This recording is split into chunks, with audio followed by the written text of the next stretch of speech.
सियासत का बुखार अदलिया के सर चढ़कर बोलने लगा। बाबर सत्तार पहले एक जमात का मीडिया पर तजियाकार था, फिर जज बनकर उनका गुलाम रहा।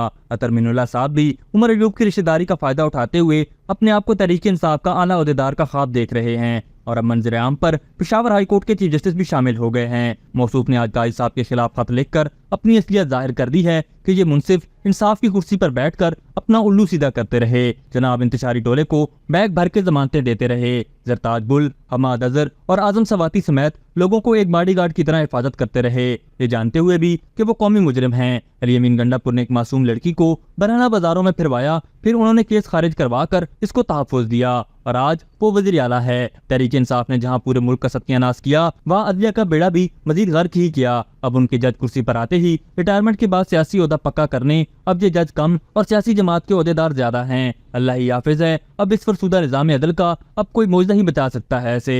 और उनकी हरकत देखकर दिल से अल्लामा इकबाल की याद आती है। शायद इन्हीं के लिए उन्होंने कहा था कि ये दौर अपने इब्राहिम की तलाश में है, सनम कदा है जहान ला इलाहा इल्लल्लाह। सैयद बादशाह आप ही हैं जो इस दौर में इन जमीनी खुदाओं का खात्मा कर सकते हैं। कौम आपके साथ है, अल्लाह आपकी मदद फरमाए।